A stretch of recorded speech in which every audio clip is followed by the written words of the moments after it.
All right, how's it going, everyone? Nick Atkin here with Kyle Diamond for the One Championship podcast on Sportskeeda MMA.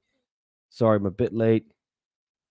My webcam isn't working. This thing here, so you may notice a different angle from me today. You don't get to see all the one merch and posters to my right. Just the boring, bland background here. So apologies. Kyle's at least got his same setup, so familiarity there with you, Kyle. Thank God.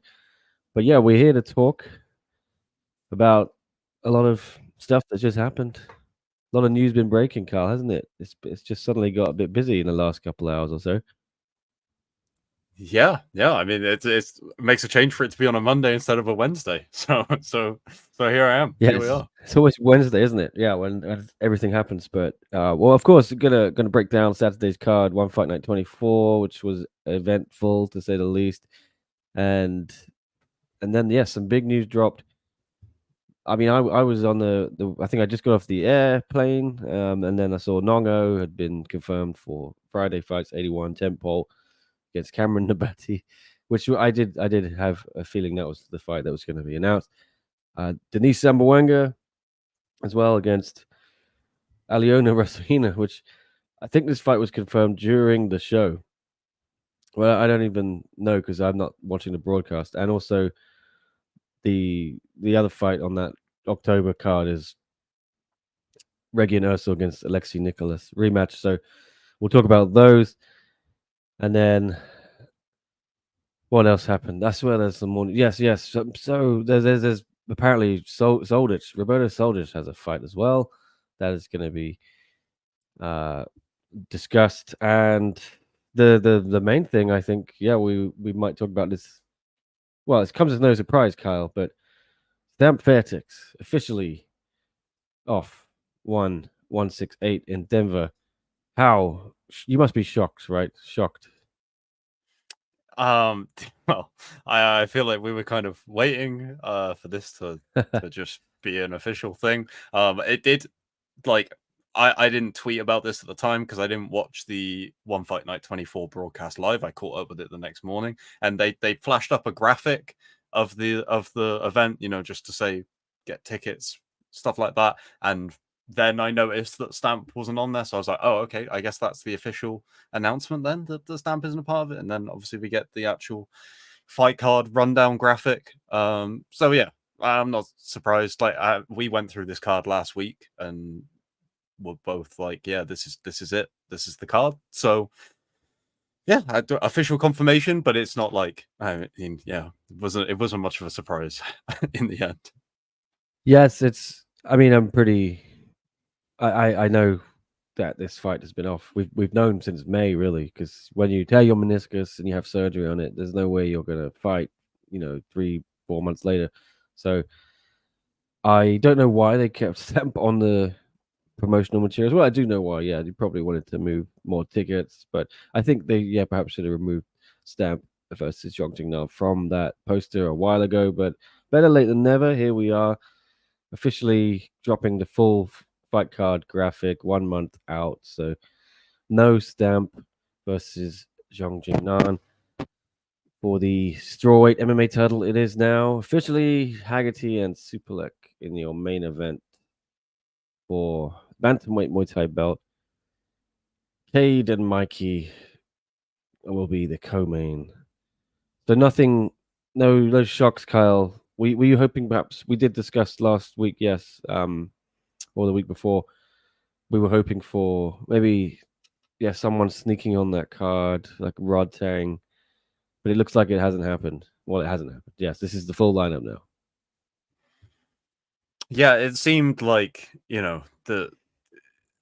when it came to last week, it definitely seemed like they had tried to do a few things, and then obviously once Rod Tang was announced for Atlanta, it seemed like that wasn't going to be an option. And then for me, the final thing, which again we spoke about last week, was John Lineker being added to the card as kind of the final fight. It was like, okay, well, at least they have got another addition in there. It is a name that is familiar to US fans. That's probably the best option that they had, was to get John Lineker on this card. So I like that as an addition. Like, that does add something to this card for me.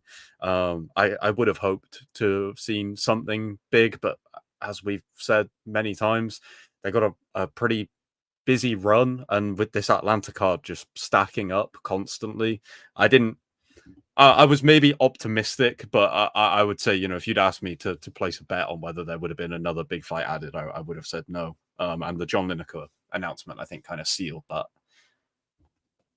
Yeah, Lineker as well, yes, added to this card against Asa Ten Pao in the Muay Thai fight. What do you make of that? Are you happy with that one? That was announced while I was in Bangkok last week, so I think we talked about it, yeah, on the Wednesday show I did, but a bit random, not the favorite, not the matchup I was hoping for. I was really hoping for. I guess I can say it now. I'd heard that John Lineker versus Rodtang was in the works for this card, and that was something that was being explored. But I think Rodtang's hand wasn't 100%. That's why he had to do Atlanta. This is just things I've heard from a few places. So a shame. Would you have liked that fight, Kyle? Yeah, I think that would have been probably making the best out of this situation to have those guys fight each other. It's going to draw in MMA fans that know John Lineker and they know Rodtang from the Demetrius Johnson crossover. With John Lineker, he's not going to back down from just having a fist fight with Rodtang and standing in the middle with him. So I think it would have been a really perfect thing for all the parties involved, to be honest. Like I don't see, not to say that John Lineker would give Rodtang a hard time. I don't think he would, but he's also an opponent that you're not gonna get a bad fight out of him either.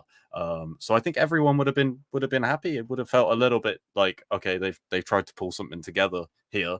But in terms of the options there, I think that probably would have been the best one to get just an added bit of spice onto this card. I think the John Lineker Ace of 10 Pal fight is a bit strange, but again, I'm not surprised that it's on this card. I think it is a good little addition, just to add some added intrigue.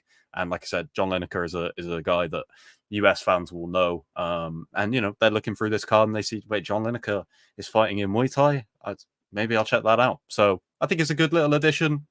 Not amazing, but I think it's interesting at least. Yes, everything you say I agree with. So I don't really have anything to add, and I'm quite sad that didn't come to fruition. But you can't really blame one for that. I think they tried their best to do that. Yeah, I am kind of sad though because I feel losing Stamp, just seeing it officially, Kyle, off the poster, kind of brings it home and makes it real. And I'm sad. I would have loved to see Stamp fight and Zhong Jingnan. I was hoping they would keep Jingnan on the card. I did pitch that idea of having Smiller fight her in mixed rules. Didn't seem to go anywhere. But yes. There's not much more we can say about it because we've kind of known this is the case for a while. But that is your official 168 card. Anyone, let us know in the chat how you feel about the card. Do you think it's worthy of your ticket money or your pay-per-view dollars, whatever, your Prime Video subscription? Will you be tuning in? Do you think it's as good as last year's Denver card, which I think Kyle set a pretty high bar, for US cards? Do you think this one will live up to it? I think it will in terms of the fights. As to whether the draw has the same feeling without having, not only the first US event, people are going to tune in just to see what that's like, but then having Stamp Rodtang on the card, having Demetrius Johnson in the main event. That's tough. That's three really, two of the biggest names in the promotion. DJ also one of the biggest names in the promotion, and obviously big US fan following. They kind of ticked every box in terms of getting the biggest draws they could for a US card there, I think. So it was always going to be hard, I think, to match up to that. I do think the fights are still going to deliver. I would pick, in terms of watching a fight, I would pick Haggerty and Supalek over anything we've had on these US cards so far, including last year's. I think that will be the most exciting fight across all of those. So I still think the fights will deliver. I don't know whether it has that same kind of must-watch factor that last year's had. But again, it was the first one, so it's always going to be tough to follow up the expectations, I think, to some degree. Yeah, I agree with you again. I think you're right. Super Leg and Haggerty is better than actually any fight that was on the card last year. I just think, yeah, that all added up last year to something really good. This to me just sort of, yeah, it's starting to feel like it's all or nothing on that main event, and that's good or bad. You know, it could be a similar situation to Japan where you had Superlek and Takeru and everything else before it just kind of underwhelmed, to be honest. Or you could have, yeah, things could surprise you. We could get some unexpected treats on that card. So I will go into it with an open mind as always. Yes, but I think that Superlek Haggerty main event is good enough to carry whatever they put on there anyway. I'm happy. I never mind a card if there's a killer main event and it really delivers, then I don't really care what the rest of the card is like, to be honest. As long as that main event bangs, I'm all good. All right. Some comments. Cheers, Austin. I put the comment up on the screen. I appreciate the kind words. Combat Sports today cancelled their flight for Denver. I'd rather go to Atlanta. Oof. This Combat Sports today is not happy with this news that Stamp is off, I think. Or maybe he already knew this card was the way it was. Story of the fight is Ben Tynan hurt or something. A Colorado guy close to a title shot, and the belt is being defended the next month. A win for him in Denver would line him up well for the winner of Anatoly versus Rug. I don't know anything what's going on with Ben Tynan. Yeah, obviously he was matched up with Mauro Cirilli for June. I think Cirilli got injured or something in fight camp. They haven't rebooked that fight. No idea what's going on there. Denice versus Rassohyna is more clown matchmaking, says Anonymous. Any news on the next numbered event after 169? Does one have plans to do a numbered event every quarter or so? I don't know, because sometimes they'll have numbered events in back-to-back months or every 2-3 months, or every quarter. There was supposed to be one in Japan between Denver and Atlanta, but it's fallen through for whatever reason. I imagine that would be rebooked for January, something like that, or early next year. I am starting to hear whispers of a return to Doha, Qatar, by the end of the year. So I think that could possibly be your next numbered event, and would also signal that perhaps one has secured another round of investment from Qatar, which I'm sure a lot of fans would be happy, because you're going to see, and a lot of fighters as well, because you're going to see more big shows if that's the case, and you'll see more MMA, I think, and more MMA champions, especially on those cards. You'd be glad to see that, Kyle, I imagine. Yeah, absolutely. I mean, it will mean, like you said, hopefully getting some at least one big card from that next numbered event, but then also potentially having some of the other events get bolstered a little bit over the following months. So I think that's a good thing for obviously it's a huge deal for one if they are able to get that, and it's a great thing for us fans. I will say on Ben Tynan quickly, not that I know that this means he's completely ready to go, but he did travel with Curtis Blades to Manchester to corner him in the UFC. If he was injured, I can't imagine he would have made that trip over and been there as his training partner on fight week and stuff like that. So whether Ben Tynan's good to go, it kind of seemed like that from the footage I did see of him in Manchester at the end of July, but speculating, really. I had no idea he was in Manchester. Wow. Okay.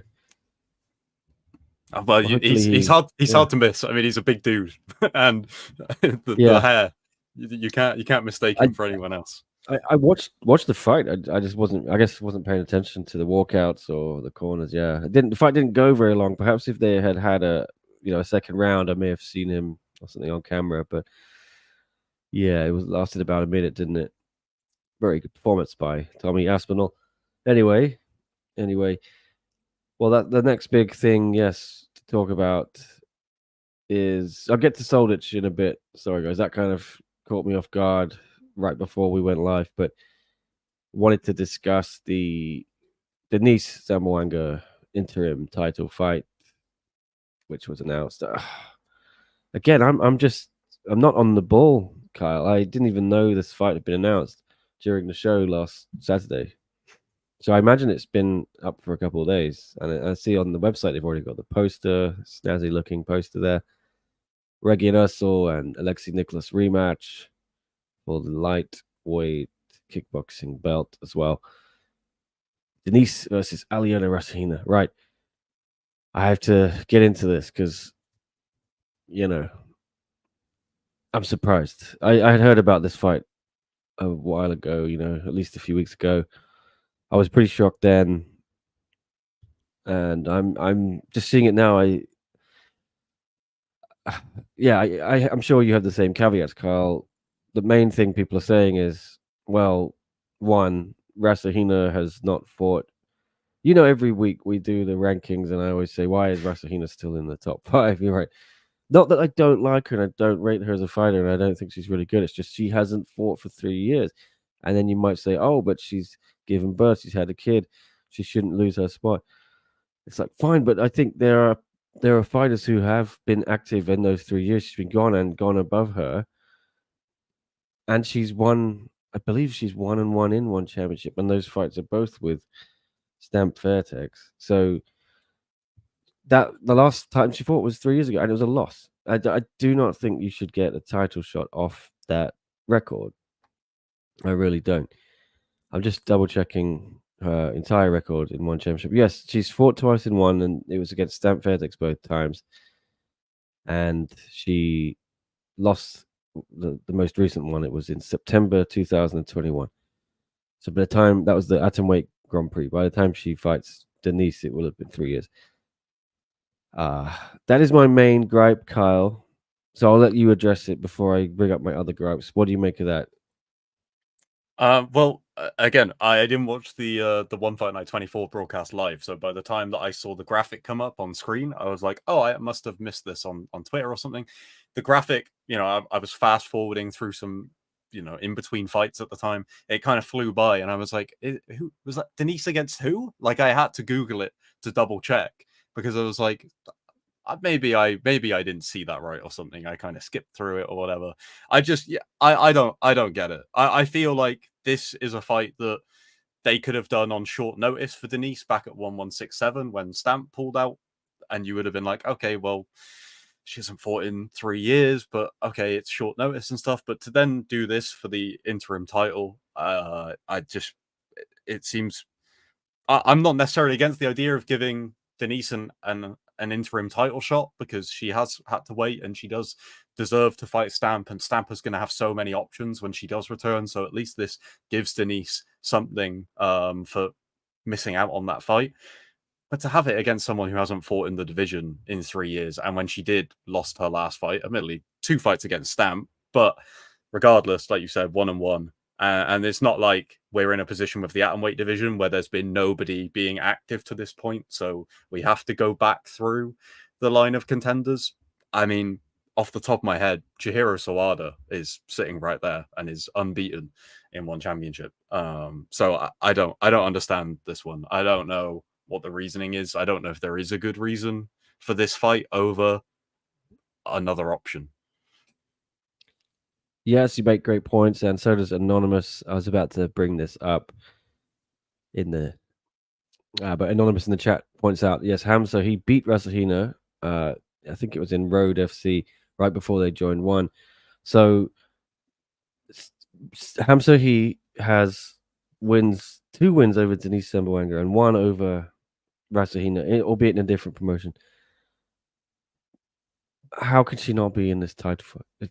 It's insane to me, and that it doesn't make sense. Yeah, it makes 0 sense. And she's ranked number 1. I know they probably don't want to do Denice versus Ham trilogy because Denice has lost twice to Ham already. If you were being a conspiracy theorist, Kyle, you might say, oh, they would rather have Denice have a belt, because she's popular in the Philippines, and the Philippines is a big market for them. South Korea is not, sadly, a market for one championship at all. They have never done a show there. So, am I being a bit too Alex Jones? Is that the guy's name? Yeah. Am I being a bit, uh, yeah, conspiracy tinfoil hat by saying that, Kyle, or am I fair? I no, I agree with you that that probably is, you know, a factor to consider, and also you just have the obvious factor of Hammer's beaten Denice twice, so you would pick her as the favorite going into a third fight, and as much as you know, Ham is probably a step above the majority of the other contenders in this division. It's not an easy fight to sell a rematch between Ham and Stamp again so soon, and with both of them.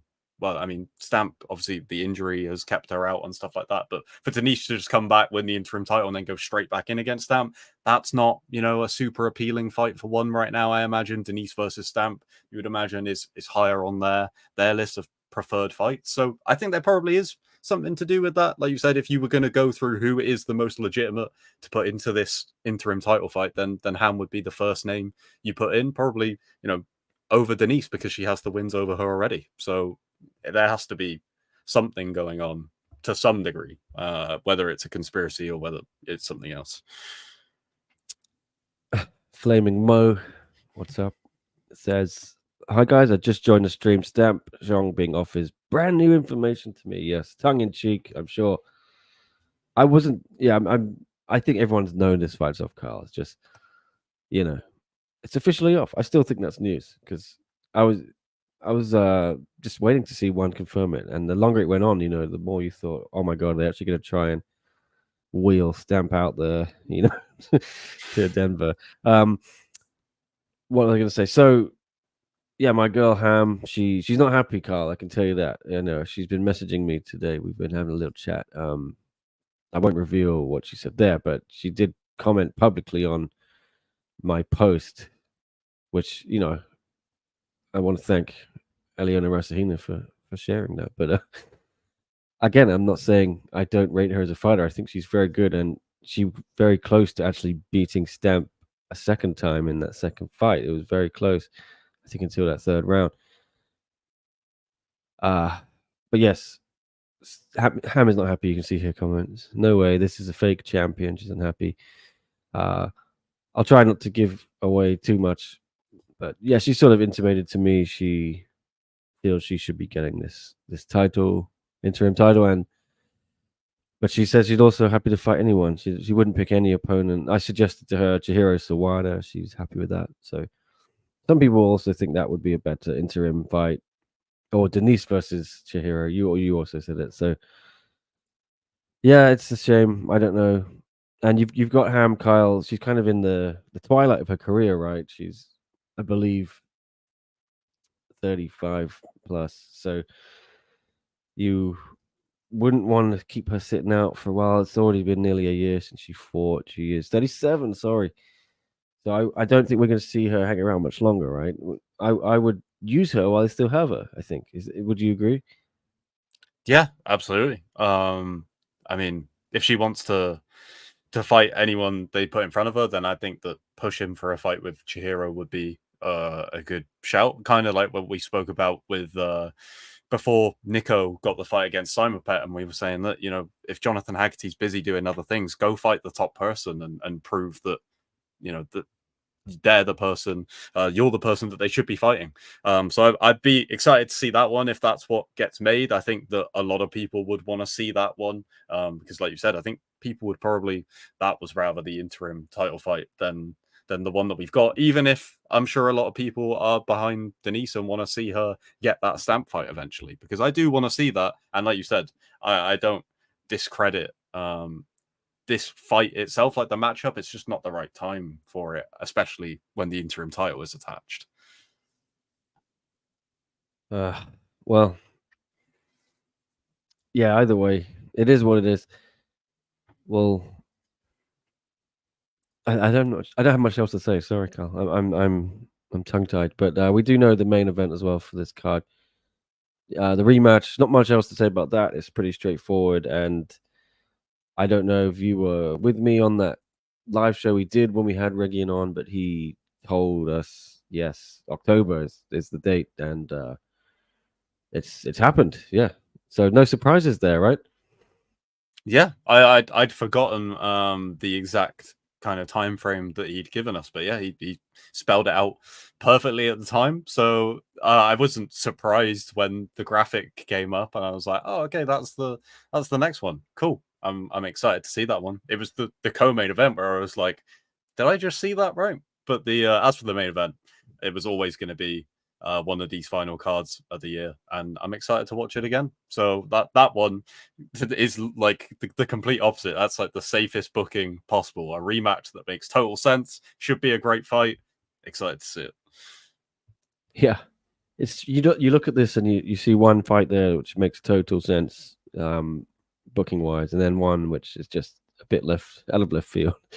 But at least the main event makes utter total sense. And congratulations as well to Reggie and Ursel. I think the reason this fight has been taken as long as this to come about is because he got married. So congrats to the immortal, one of my I think he's one of the most underrated fighters on the roster, and underappreciated. So always loved myself a bit of Reggie and Ursel. He also finishes fights and is a spectacular, very nice man. Go and watch our interview with him if you haven't seen it. Anyway, inject Nicholas versus Ursel into my veins. I'll watch them fight every month. Ursel is also champ in Muay Thai, right? Dicker says yes. He has another belt, but I think this is the one he really wants to defend or get back. Sorry. He's a kickboxer first and foremost. So the Muay Thai, I don't know why I think that was probably something to save a card. It needed a main event, and Reggie and Ursel was available. But I don't think kickboxing. I think I actually know it was. I think they were trying to tee up Sinsamut to win a title. I think in Muay Thai, but Reggie beat him again for that belt. So that was the first tentpole Friday fights, I think, back in June last summer. I hope my brain is correct on that. Anyway, moving on, shall we? We will do a quick recap of one Fight Night 24, but I just want to talk about any of the other news. Some people were saying Soldic, Kyle. You seem to know more than me. What is the scuttlebutt on that? I'll try and find it. Yeah, I believe it was maybe his manager or his teammate who basically said that they've got an opponent and a date, and they're just waiting for the contract. Stuff that I would expect to hear from Soldic's team, just about being ready to fight. They don't care about the opponent. They've never turned anyone down. That kind of stuff. But just good to hear Soldic news, even if we don't have like a confirmation or anything like that. Just good to see that there is wheels beginning to turn regarding his return. Oh, my man Connor sent me my DMs. Thank you, Connor. I put it on screen. Anyway, yeah, the post from Combat Sports Today pointed it out. I'm going to retweet it. Thank you, Phil, for sending me. Got some great fans here, Kyle. I don't even have to. I'll be minding my business, and they will send me news, and I will learn about things from them. It's awesome. I'm very lucky. Otherwise, I'd be so slow to half of this fight news. But yes, Roberto Soldic looks like he's finally got a fight.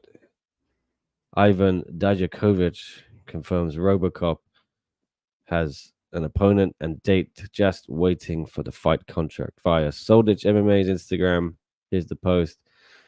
Ivan says, it's been quiet for a long time about Soldic. Prepare for the return of RoboCop. We've never chosen opponents. We've never rejected opponents. Roberto always wants fights against the best possible opponents. The date and opponent are set. We are waiting for the contract. Hashtag fight news coming soon. Does this fill you with confidence, Kyle, that it is 100% set, or could it fall apart still at this late stage? I'm a skeptic. I'm a pessimist, at heart. What about you?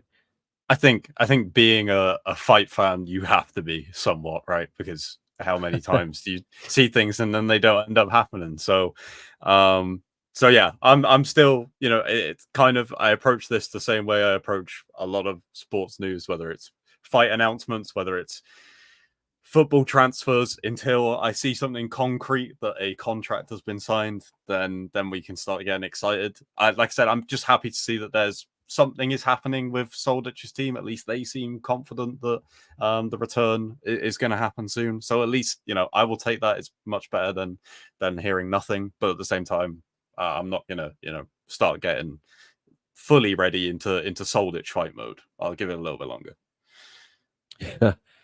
Well, as we were saying earlier about Qatar, and Story of the Fight points out, you know, Qatar funding means Soldic gets the fight. LOL. Yeah, because Soldic has a pretty hefty fight purse, I believe. I don't know the exact number, but I've heard the number, and it's kind of crazy. It's massive. So I can understand, yeah, if he's not fighting every other month, because it's a pretty hefty purse. But that may indicate, Kyle, yes, that there is a reinvestment around the corner, and perhaps he's on this Qatar card. Yeah, that's a very good point. I hadn't thought about that. I assumed that with the timing of this, that maybe there was space for it to be Atlanta, but I think that, yeah, it would probably make more sense to have him on a Qatar card if that is going to happen this year. So, I mean, either way, Yeah, if Soldic they're is a great footing the addition. bill, they may want him, right? yeah, exactly. You get what you pay for, at least. So, But Atlanta would make sense as well. I wouldn't be surprised if it's there. You're right. You know, I think they want to showcase him to the US audience. There is probably still an element of hardcore MMA fans who know his name from, you know, his career before one championship. So that could also make a lot of sense. But anyway, that is that. Other news before I get into the recap quickly. They just announced Sam A getting Hadao against Akram Hamidi as well. Kyle, are you into that? One Friday Fights tentpole card. yeah, this tempo card looks really strong so far. They haven't added that one to the site yet, but I mean, you look at the four I fights. just seen it's on there. Oh, is it? Oh, maybe. Yeah, I've just while we speak, Oh, they yeah. have added it. There it is at the bottom. I mean, that is a pretty strong running order for a Friday Fights card so far. So no complaints. Yeah, I'll just run through it. Sam A against Akram Hamidi. Nong O against Cameron Nabati, which was announced yesterday. As I was getting off the plane. Hiroki Akimoto against Elias Ennahachi, two former champions. That is going to be a great fight either way. Takeru against Black Panther. A little bit weird, but get to see Takeru. All good. Although I'm not sure why he is fighting outside Japan. We talked about that. I won't get into it. Superbond versus Joe Natsuit. Also a little bit weird, that fight. But I'm looking forward. It's a good fight regardless. But yes, slightly strange as well. And I don't want to get it back into what we talked about last time, but there's a cool card. Someone was asking earlier about, is there a title fight for this card? I can't remember whose comment it was. I'm trying to scroll and see if I can find it. There it is. Louis. Will Friday Fights 81 not feature a title fight? The official title for it is Superbond versus Natawat. Louis, these things change a lot. You know, names included on these shows. So I wouldn't be too worried that it's set in stone that that's the main event. I have heard. I do think there's going to be a title fight. Whether it's the main event, it may kind of get bumped to a co-main if they want to keep Superbond and Joe as the main, because you might argue they're bigger names than the title fight. I have been hearing.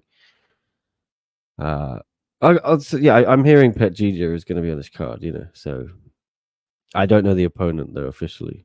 I can't report that, but I'm hearing she's on this card. So you would imagine. I'm just speculating in my head she is going to be defending the belt, but it could be a non-title fight for her as well. So to be honest, I might be talking absolute horse shit. So, but Kyle, would you like to see Pet Gigi on there? Yeah, I think I don't remember whether it was the context of this card that we were talking about it last week when we were saying about what title fights they could potentially have coming up in the striking divisions, and I said at the time that I'd kind of forgotten about the fact that we haven't seen Pedjija in so long. So I'd be very, very happy to see her back as soon as possible. If it's on this card, like I said, the running order for this card looks fantastic already, and having her on there as well, I think is another major asset. So if it's this card, if it's another card, I'm just happy to watch her fight whenever. So, and the good thing about her, Carl, she's not double booked. You know, as Story of the Fight is joking here, you know, she's not on Atlanta or Denver or anything. So, yes, she can focus fully on that. Yeah, I would love to see her added. I mean, I think even if they don't add a title fight, I'm not going to complain. I think those two there on the marquee are still pretty strong, and it's going to sell out. You know, I'm sure people are going to buy the pay-per-view for Takeru, especially from people from Japan. And people in Thailand are going to tune in on Channel 7 for Superbon. Yeah, maybe for the Western audience, and you're trying to get them to put down $20, whatever it is in US, you may want to have a shiny big gold belt on the promotional materials, or 2 or 3 of those big gold belts. I think always helps. Is Superbon a big enough name to drive that audience? I don't know. Perhaps a question for another day, closer to the time. But yes, ego kind jokes. They may include a grappling title fight.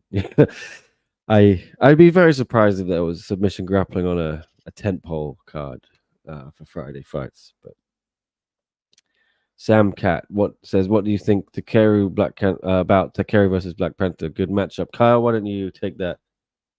I think we already did it last week, but yeah. Have you changed your mind? I think it's a good matchup. I don't think it's necessarily the best one they could have gone for. I don't necessarily think it's the worst one they could have gone for. I think it's quite expected to be an opponent of kind of this stature, considering where Takeru is at right now and kind of what we spoke about with the plans maybe not falling perfectly into place, and especially after Black Panther got that finish at the start of July.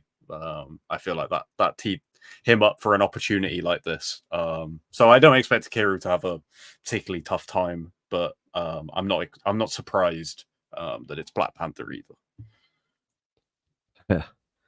Book Superleg again, Anonymous says. I like the comments always make me laugh here. Keep it up, guys. Beyond Kickboxing, good to see you again. What's up? Says great card, could have sold out Impact Arena with this one. Yes, I believe they could have, Kyle. I did again. We're sounding like a broken record. I know we talked about it last week, but I'm just astonished you're not putting Takeru on in a big arena like that, 12,000 plus.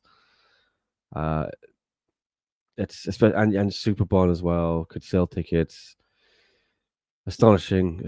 But I understand why they, it's Friday fights. It's baked into the contract. It's at Lumpini, and it's still going to pop a big rating on Thai TV, I think, and it's going to, you'd imagine, sell a few pay-per-views in Japan, right? So anyway, that is that for now. I'm sure that card will just get better and better. Other news.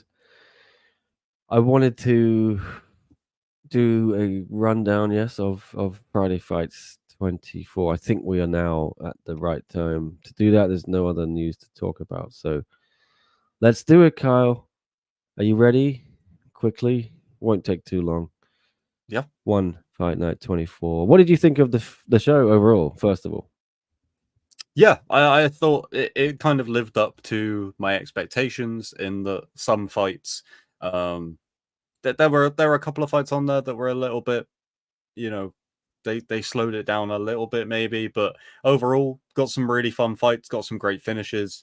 Yeah, kind of what I expected, and a few really, really notable performances, which you do tend to get, but really impressive nonetheless. So overall, I had a good time with the show. I thought it was a really like one of the maybe like a 7 out of 10 one of these fight night cards. Like really good. Wasn't anything that I was like losing my mind over, maybe, but some really good performances either way. Yeah, I'm with you. 7 out of 10 is. I mean, honestly, I was maybe I'm being a bit harsh. I was kind of hyped up for the card. It didn't really fully live up to my expectations. I'll get into that in a bit.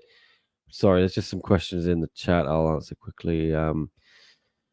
Have you seen Super Like? I believe that's what Wade is suggesting here, not Super Like, in person recently. And how does he look size wise compared to before? He looked a little bit bigger at he did a face off with Haggerty. I feel like he's putting on some weight. Yeah, his legs still look small.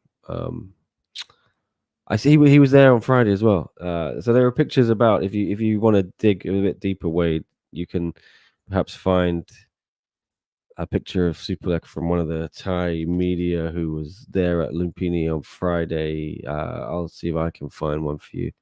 Oh, there it is. Yeah, see how good I am.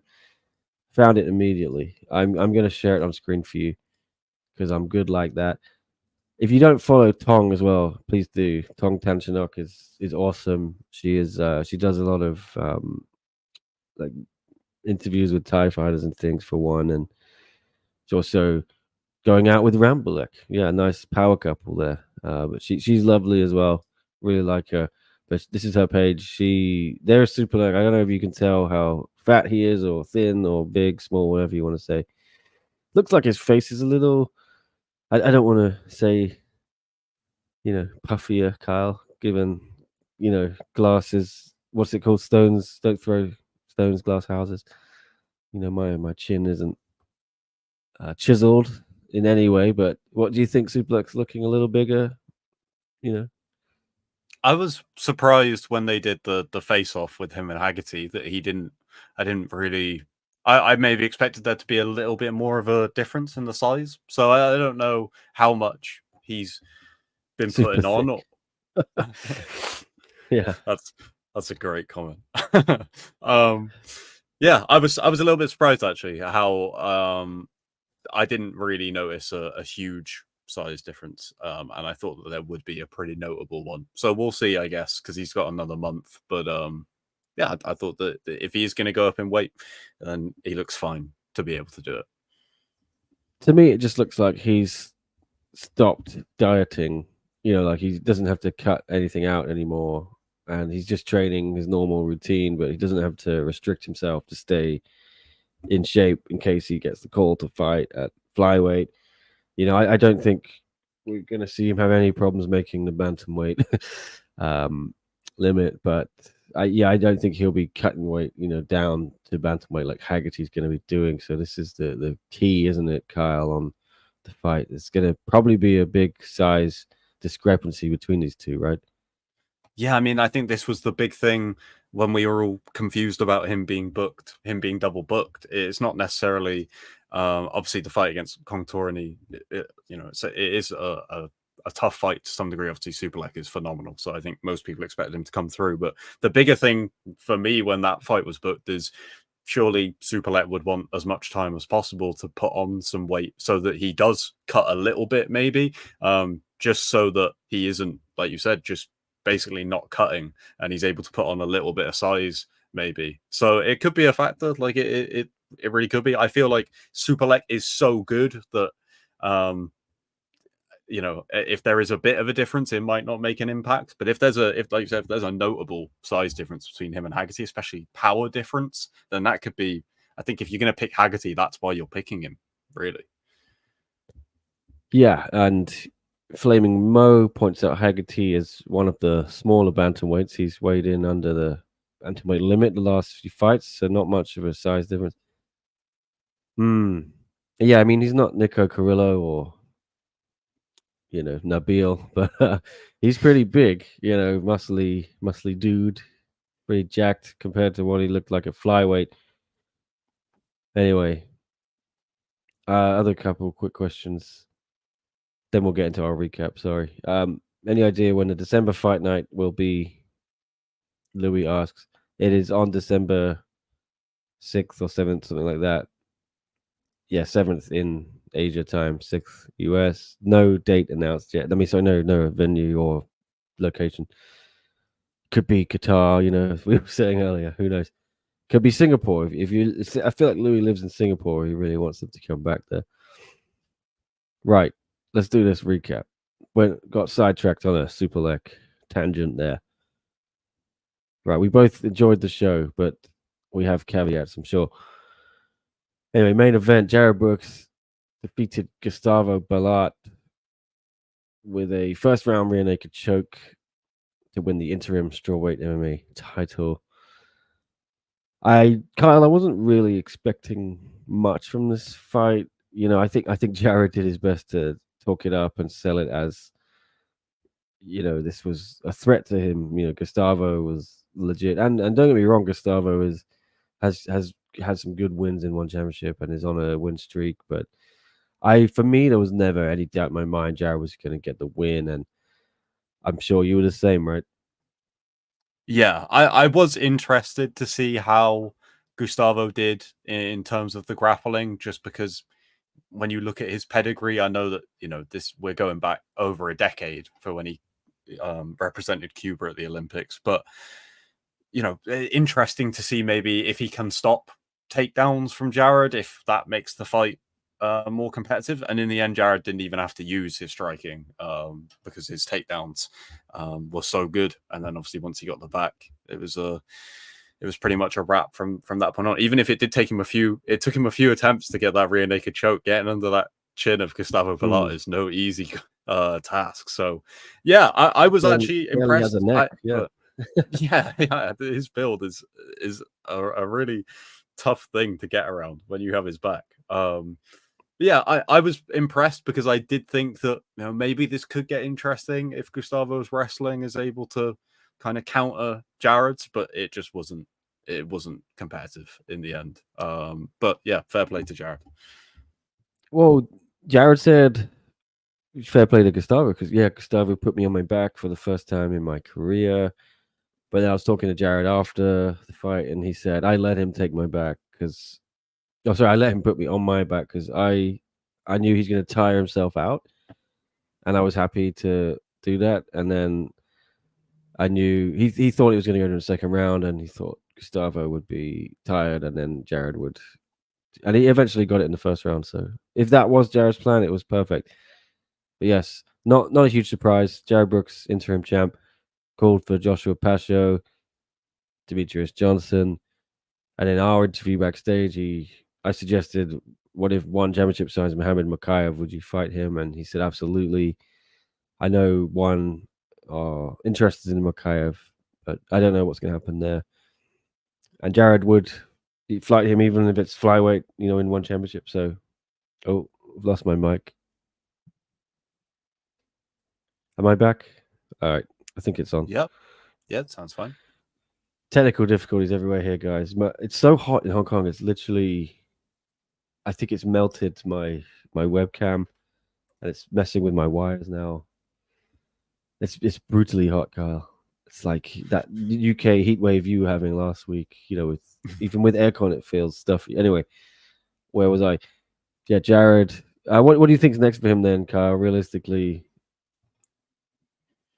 I think probably like the favorite option, if I was going to bet, would be the Pascio rematch, the trilogy fight potentially. I don't know what the turnaround time for Pascio is, but obviously Jared didn't really take any damage, so potentially if they are going to go back to Qatar, you could do the trilogy there. Whether that be too soon for Joshua, I don't know what the time he's looking to come back to is. Mokaev is obviously an interesting question that we didn't have a couple of weeks ago.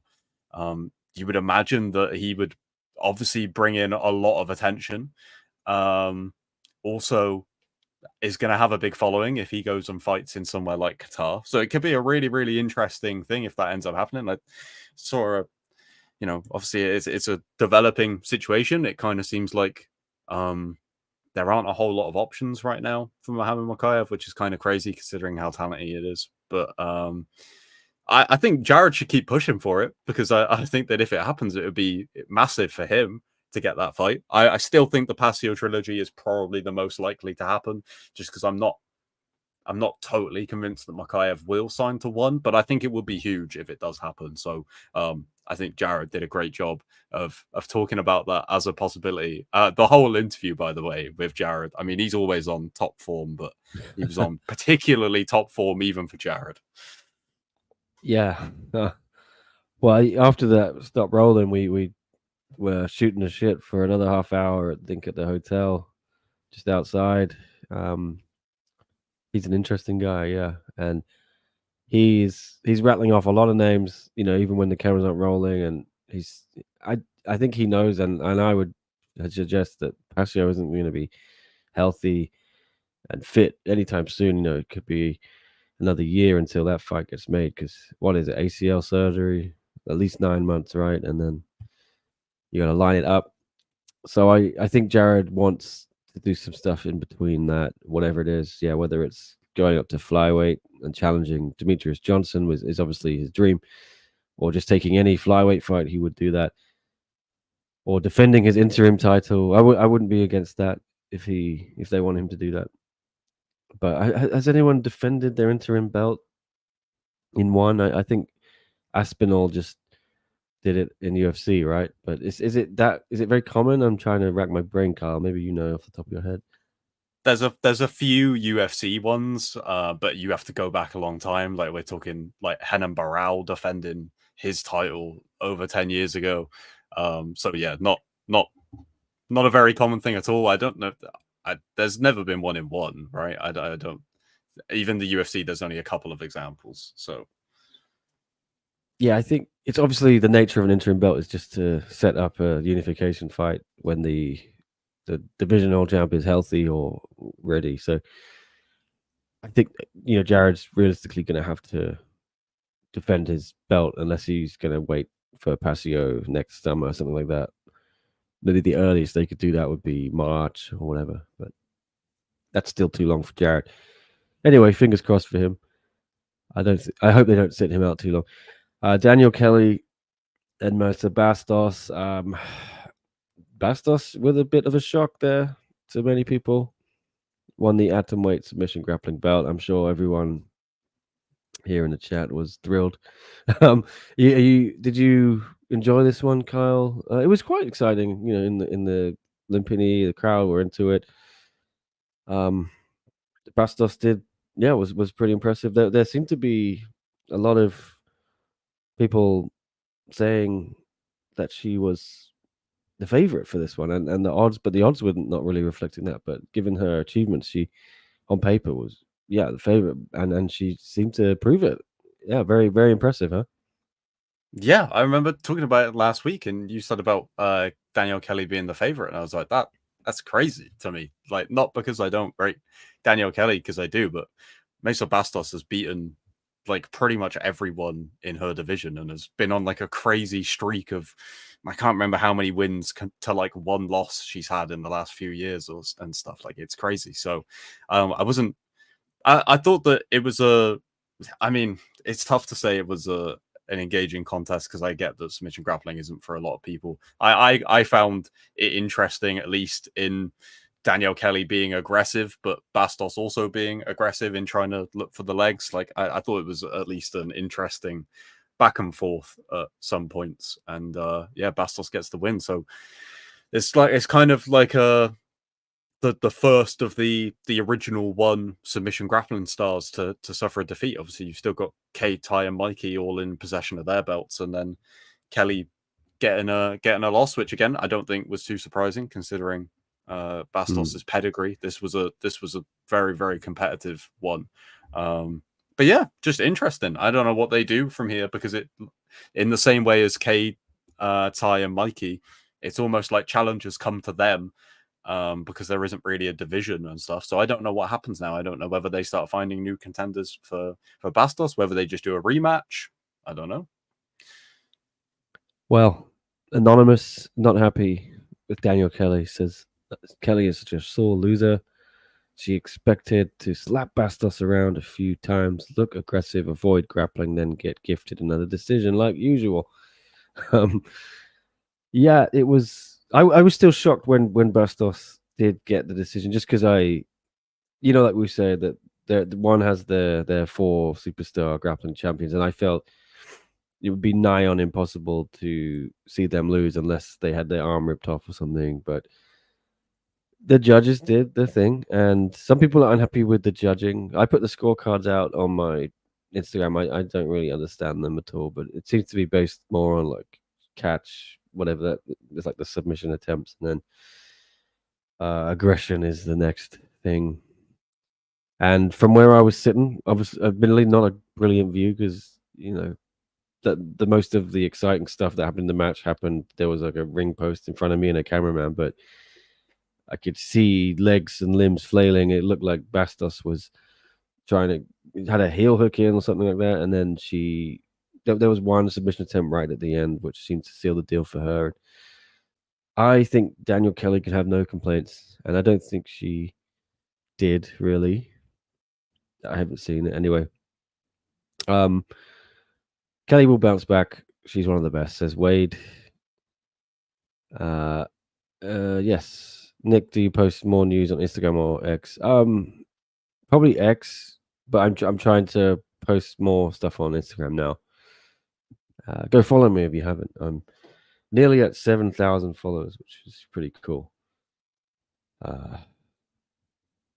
Anyway, where are we at? We're on the recap. All right, yeah, Lobo against Nabil. I want to race through this one, guys, because I'm tired. You might see me yawning here, but it's nearly 11:30. Didn't sleep too well yesterday. Nabil against Lobo, Kyle.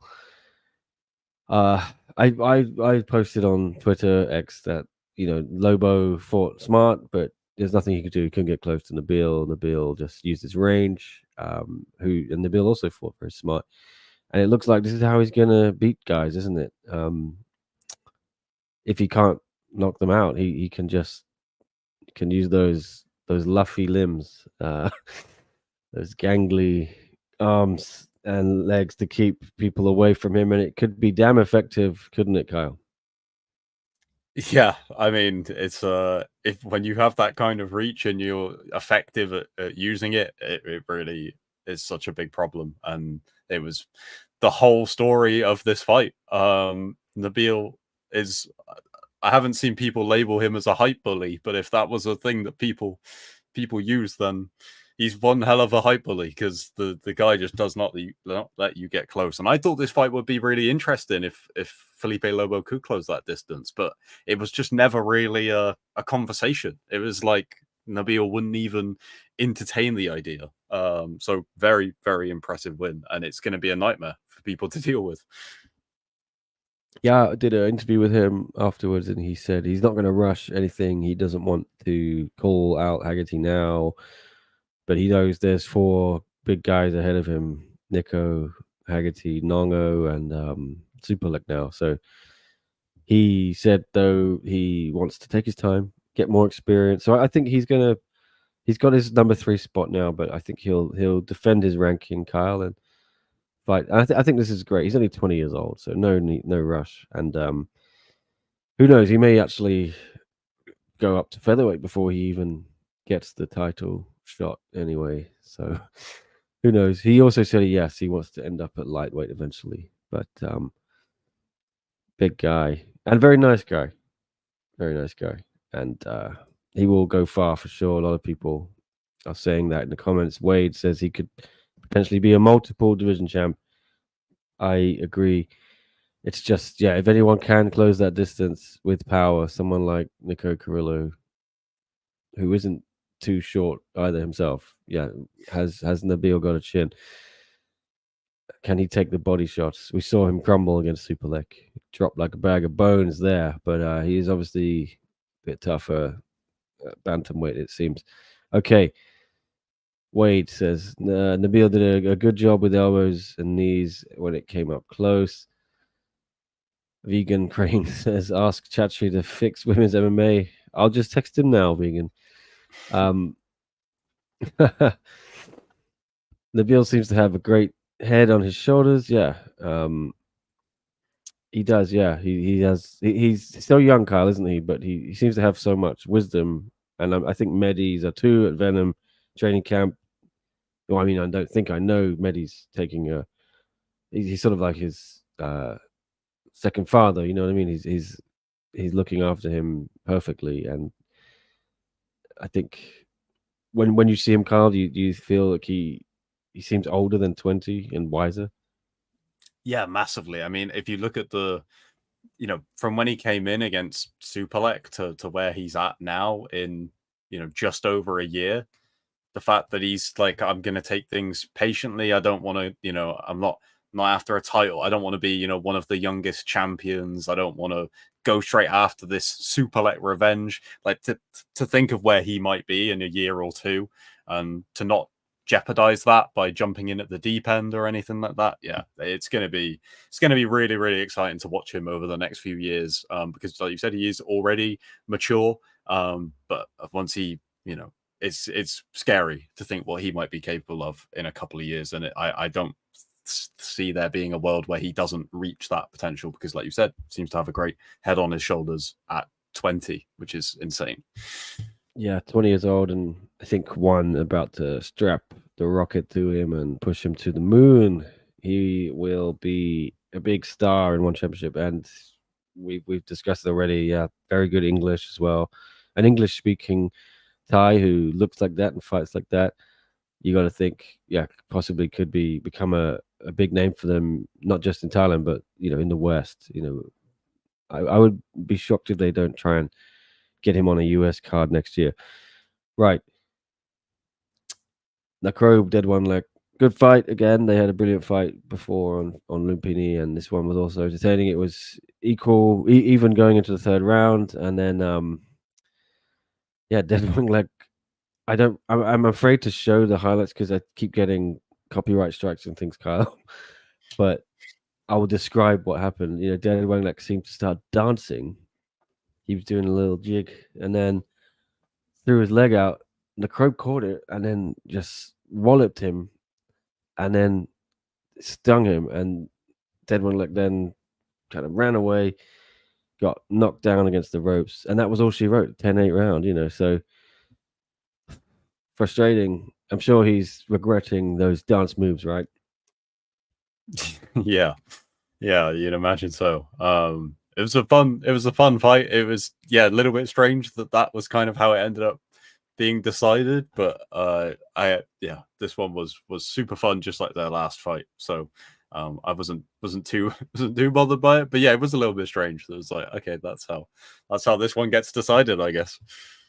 Yeah, both good guys, and I think going to be great additions to flyweight. Main roster. I wouldn't be surprised to see Dead One like maybe get some more fights on Lumpini Friday fights as well, and the Crow. But I'm a little concerned Dead One like keeps struggling with the weight. He's missed weight for both of his main roster fights now. Do you think that's an issue, Kyle, that could count against him? Yeah, I mean, you'd imagine so. It's not the best start to life on the main roster, even if the fights are really fun. So I wouldn't be against, I don't have a problem with some of these guys coming up, and unless they hit the ground running on main roster, going back to doing some Friday fights cards so that they can be super active, and then going back up. Hopefully, once they've got rid of the weight issues, I think that's fine, and I don't think it would take too much momentum off of him or anything like that either. So might be a good idea. Shamil Gasanov against Aaron Kanate, featherweight MMA. Shamil is ranked in the top 5, but keeps fighting guys outside the top 5. Beat Oho Tech in January. That was after he lost to Gary Tonin last year. And Kanate was another unranked featherweight he made his debut last summer and got walloped by Akbar Abdullayev. No shame in that because Abdullayev is sneaky good. But Kanate, very lovely guy. Enjoyed meeting him this week. But I feel like Shamil outclassed him pretty much, Kyle. Yeah, pretty much, kind of like a defending his ranking, showing the level between some guys that are kind of skirting around this division and then the top 5. I always felt like Shamil should get a win here, and then he can go back into fighting one of the top names now that he's had these back-to-back wins. So it kind of played out, I think, exactly how we would have predicted it. Yeah, and I'll just bring up on screen. I interviewed Shamil after the fight, and maybe I'll play it. находится Oh, it doesn't выше. seem to work, but the gist of it was he was saying, Martin Nguyen, I'm waiting for you, bro. Here in Bangkok, December, let's go. I'm tired of defending my spot in the top 5 now. I want to fight against the names above me. This sparked a bit of a back and forth with Martin Nguyen, the former featherweight MMA champion, who was also all up in my DMs like so he was. Yeah.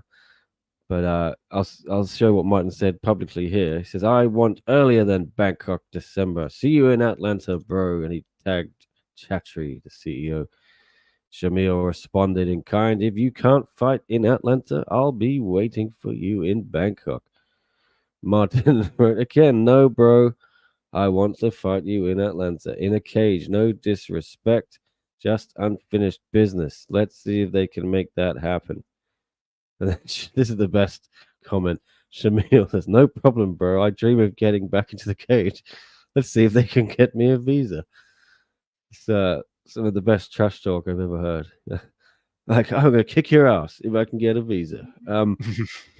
Yeah. Would you like to see that fight, Kyle? Yeah, I think that's probably the one I would have picked out for him anyway. I think if they can do that on Atlanta, providing that Shamil can get a visa for that, I think that would be cool. I think it would be good to see Martin on one of these US shows. I feel like he deserves that for everything he's done for One Championship over the years. So I would like to see that at any point.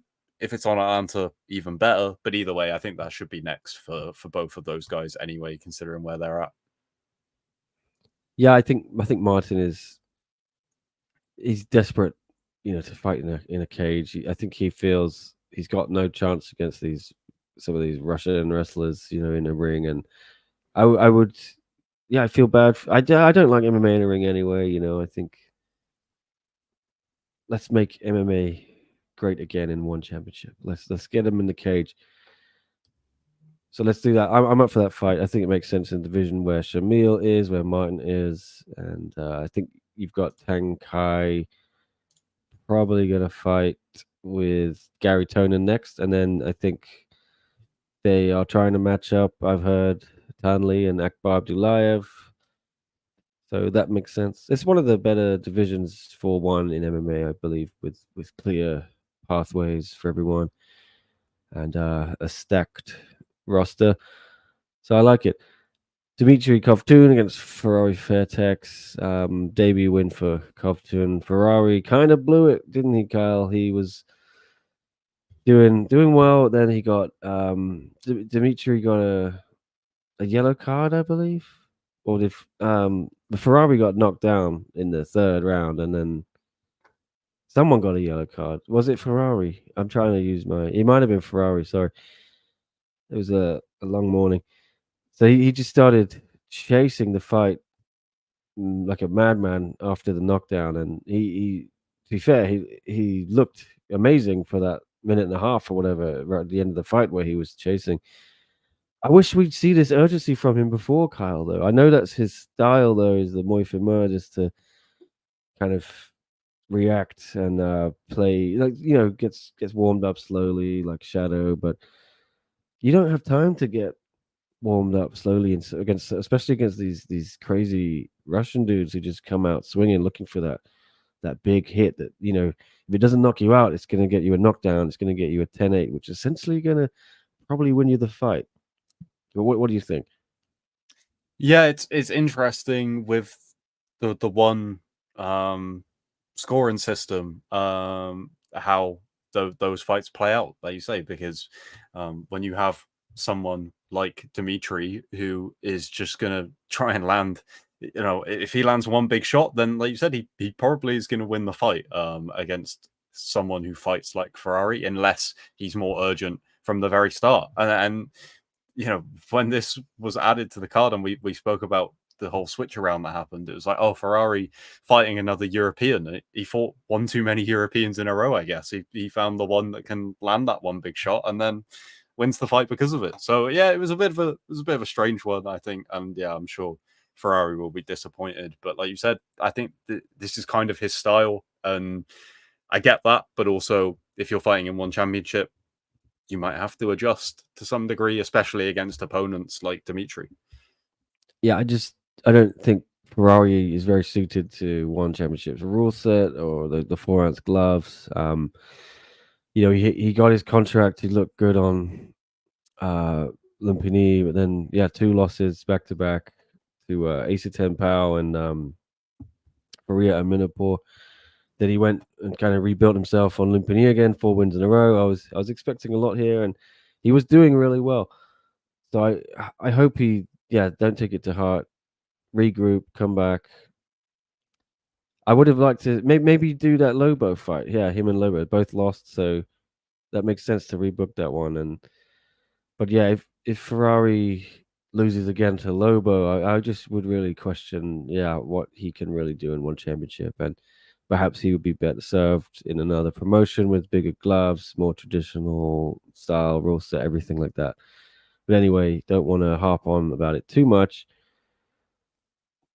Ferrari didn't fight Asa, he fought Hansi Hao. Who fought Asa? That's Rambolek, sorry. My brain is fucked, yeah. You're right, it was Hansi Hao. He's lost. Let's bring up his. Rambolek was the one knocked out, wasn't he? Ferrari didn't even come up on Lumpini. I'm just mixing up Ferrari and Rambolek. But anyway, he did go back to Lumpini after, didn't he? Oh, but he did, yeah. I've got his topology up here. He lost to Faria Aminapur. Elias Musayev beat him.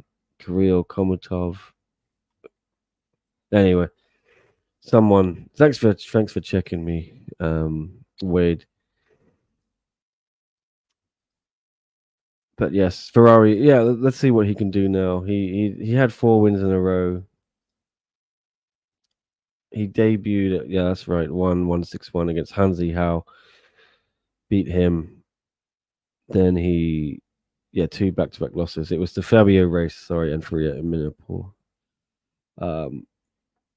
Bad knockout, yes, to Fabio on Friday Fights 4. And then lost a decision to Faria. But then, 4 big wins. He was back on a roll. This is a bit of a setback, so we'll see. I keep doing this. I keep mixing up Ferrari. He won against Musayev, but lost at a Minapur and February race before. That's it. Thank you, Ego Khan. Taiki Naito and Elias Mahmoudi is the other one I wanted to discuss. So brilliant from Elias, right, Kyle? It was 2 spinning back fists. Second one a KO. First one a knockdown. The big thing for me though is, I'll show it in a minute, but we found out afterwards that Elias Mahmoudi was suffering from dengue fever before the fight, and presumably during it, and then immediately after, I asked for an interview with him, but they said he'd gone to hospital. I wondered why I didn't seem to take any damage during the fight, but yeah, he posted on his socials that he'd been diagnosed with dengue fever. Here it is. I'm sorry, I am hitting the wall here. My brain is completely screwed. I'm still not really recovered from this whole week in Bangkok, but there it is. Wow, Elias Mahmoudi KO'd Taiki Naito with 2 spinning back fists and got a 50k bonus while suffering from dengue fever. He felt bad during the warm-ups, but pushed through and then went to the hospital after the fight. You can see this picture, Carl. He looks very sweaty. It was a kind of a screen grab from a video where he showed off his whole body. He was covered in sweat. Here's the sick note. A bit better than Tong Poon's sick note a couple weeks ago. With the wheelchair pic saying he got the flu, and there's his explanation. Crazy to think, Kyle, he did all that while he was suffering from dengue. Yeah, I mean, he was one of the most notable performances of the night before I found out about that. So with that in mind as well, then what a night this was. for Elias Mahmoudi, not necessarily in terms of his general health, I guess, but in terms of being able to show up, put on that kind of performance against Taiki Naito whilst going through that. I'm sure that he's gonna have won some fans over. He's gonna be in one's good books for going through with that and performing to that high level whilst going through that. So yeah, it was a very, very strong night, at least for the career of Elias Mahmoudi, not necessarily for his experience in hospital. But yeah, the 50K bonus, brilliant, and I think he's a real threat in at that weight, whether it's going to be in kickboxing. I mean, I've presumed kickboxing was his bread and butter, but he tells me he wants Rodtang more than Superlek. So he could look to win either belt. He obviously had the title shot against Superlek scheduled for January. It didn't happen, but I could see that one happening down the line. Just hope he gets better. But yeah, it's very crazy story. That very crazy. Back on the screen. Sorry, I'm completely out of my brain is fading. I really didn't sleep well yesterday, and Thailand was pretty epic, Kyle. It's just long days. Wednesday, Thursday, Friday, Saturday, all very long days. And then got home quite late yesterday. And then you're just like, why can't I sleep? I've got all this adrenaline or something from the airplane. So I'm on about 4 or 5 hours sleep. And it's getting late. It's getting close to midnight, so I'm going to wrap it up. I'm hoping not to get any more stuff wrong. But Kato Yamakita against Yosuke Sarata. I don't have much to say about this fight, Kyle. Do you? Wasn't the most entertaining for me. Yeah, not loads to say. I think I said last week that I was kind of more interested in the outcome of this rather than the actual fight itself. And then in the end, the outcome being a split decision following a not the most interesting fight means I don't really know what to take from this one in terms of where Yamakita fits in the rest of this division and how much longer Saruta can still do it for. Like, I don't really know what to take from this fight because it just wasn't a whole lot to talk about. So yeah, that's that for that one. Yeah, seems a bit inconsequential in the vision as well, but whatever. Rambolek, here's my guy who lost to Asa Tempao, but he won here. He beat Craig Coakley. Impressive enough. Got the job done. Could have been an awkward fight. Unanimous decision. Not much to say either, Kyle, about this one. It was pretty straightforward, wasn't it? Yeah, when you asked me, what my kind of general review of the card was, and I said there was some moments that kind of maybe slowed it down a little bit. It was these 3 fights in a row that not necessarily the 2 MMA ones weren't amazing, and Rambo versus Craig Coakley I thought was fine. Like, it wasn't amazing, it wasn't bad either. It was just kind of like we said with the Kato one, there just wasn't a lot to say about it. It wasn't a lot to take from it. It's another win in the books for Rambo, so we'll see what happens from here. But yeah, not loads to write home about. Yeah, Rambolek is now on a 2-fight win streak himself. After a pretty good start on Friday fights, 2 wins, getting contract. He was one of the first few people to get the contract, and then he lost to Faria and Asa Tempel. And then he is now back with 2 wins. So fair play to him. Yeah. But like you say, it was these 3 fights, the MMA Japanese guys, this one, and then the Enk Orgil and Carlo also was a bit of a dud for me. Carlo has looked quite exciting on Friday fights, but Enk Orgil just seems to have Team Lakai's number, Kyle, doesn't he? He's beaten 3 of them now. And pretty handily. He just smothers them, and they cannot do anything. And it goes back to that age-old criticism of Team Lakai. They cannot grapple. They got no ground game. What did you make of it? Yeah, pretty much said everything that I would have said. it definitely helped, I think, at least on paper, that Enk was able to get the submission rather than this one just go into a decision, because, like you said, it kind of seemed like at points, I know that, you know, his pressure and pace was crucial, but it did kind of seem a little bit at points like we were just going through the motions. So at least to cap this one off with a submission meant that, you know, bit of a better bounce back win for him than if it had just gone to the scorecards and he won it convincingly. Yeah. Yeah. We'll hopefully see Carlo back, because, yeah, Team Lakai is obviously taking a hit. Everyone left. So I'd like to see them get some new stars on the main roster. I think Carlo can still be exciting for them. He's had some good wins on Friday fight, good finishes. Alif and Zakari Eljim. So the card started on fire, Kyle. You know, we'll talk about them now, but these first two fights were pretty crazy first round finishes, right? Alif knocking out Zakaria. Brilliant performance from Relief, got a 50k bonus. 1 month after that frustration with Elias Barboza and the split decision. He looked very good, didn't he? Yeah, I thought this was an excellent way to kind of come back from that, you know, just a month later to go in and get a first round finish and then to call for the Ellis rematch.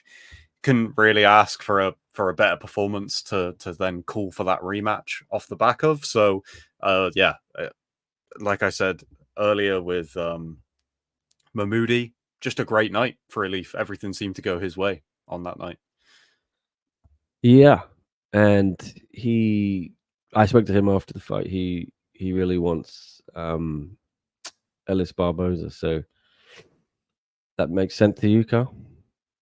Yeah, I'd like to see it. I mean, if there had been more time between the first fight and Alif coming back, then maybe I would have said, let's see what Ellis does first and match them back together at a later date. But because of how quickly Alif has turned around and got back to the win column, I feel like, yeah, do it now. Strike whilst the iron's hot. So Yeah, makes good. Just realized I haven't uploaded my Alif interview from Saturday. Better do that. I'll do that after this podcast. Okay. I was asking you. Oh, did I? Did I upload it? I'll check after this thing. Anyway, I think I made the video. I'm not sure if I uploaded it. That'd be good if I've already made it. I don't have to do any actual work. I'm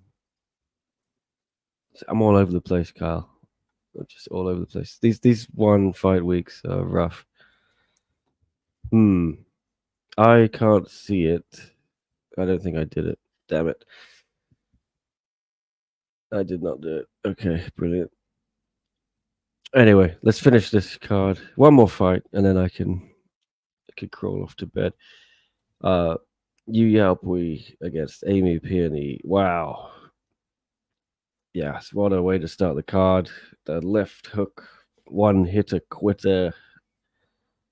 I think people have been saying for a while, Carl, you know, Yu Yaopui is a very entertaining fighter.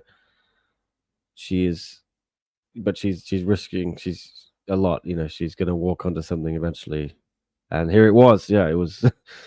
We saw it happen. She got knocked out pretty badly. Did you think Amy Pirnie was going to be the person to do it? yeah, well, I as we mentioned on the preview show, because Amy Pirnie's been out for quite some time now, wasn't really sure what to expect, but it seemed like wherever I looked, where people were talking about how good she was before she took the break, everyone seemed to be expecting her to pick back up and, you know, pick up from where she left off. And I mean, she did that and then some. So excited to see where she fits in to this atomweight division. And yeah, like you said, you know, eventually that style, everyone loves fighters who fight in that style, but you know, it is very kill or be killed. And so that's just what happens. But what a fantastic shot from Amy to land that and announce herself, well, re-announce herself, I guess, to some degree. Yeah, I'm not sure why she didn't get a bonus. Pretty rough on her. You think she deserved the 50k as well, right? Yeah, like I feel like, you know, I tend to be the person on these live streams who maybe defends submission grappling more than most. And whilst I enjoyed Mesa Bastos versus Danielle Kelly probably more than most, I don't think you can give Mesa Bastos a performance bonus for a very close competitive matchup.